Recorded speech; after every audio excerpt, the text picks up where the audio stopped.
So student, today we'll discuss about the control and coordination in plant and animal.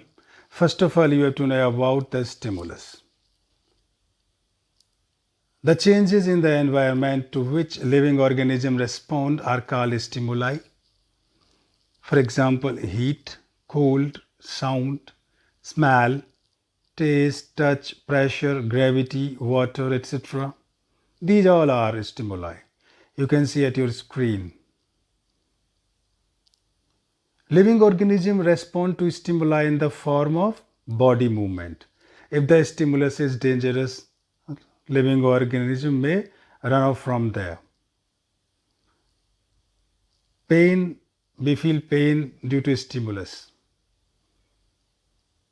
So for a proper response to a stimulus, many organs in the body should work together.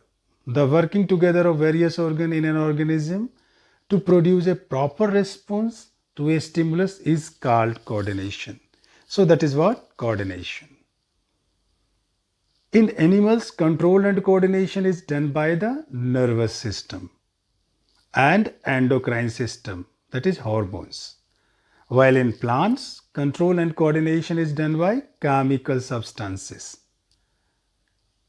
We can say plant hormone or phytohormones.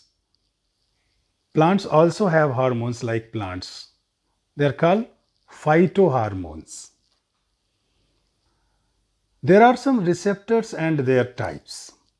Receptors are the sense organs which receive the stimuli and pass the message to the brain or spinal cord through the sensory nerve. For example, photoreceptors, that is in the eyes to detect light.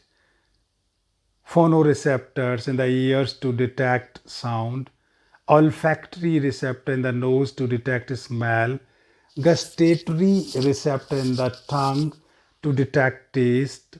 Tango receptor in the skin to detect touch. Phonoreceptor are also called as auditory receptor. Okay.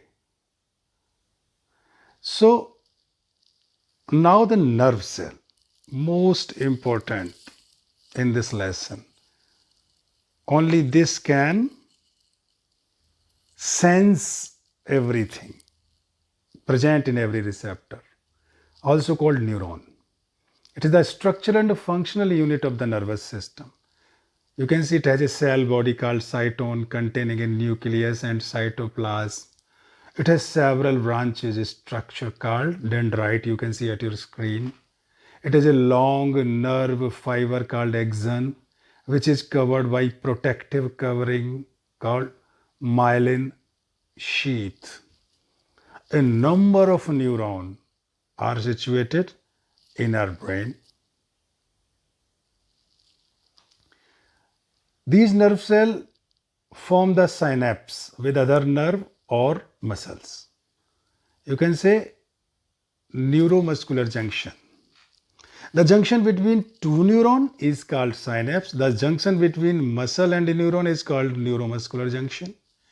Message is passed through the nerve cell in the form of chemical, you can say neurotransmitter, and electrical signal called nerve impulses.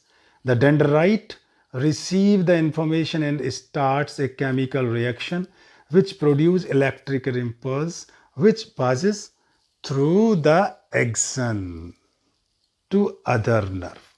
You can see at your screen there is a clearly visible neuromuscular junction.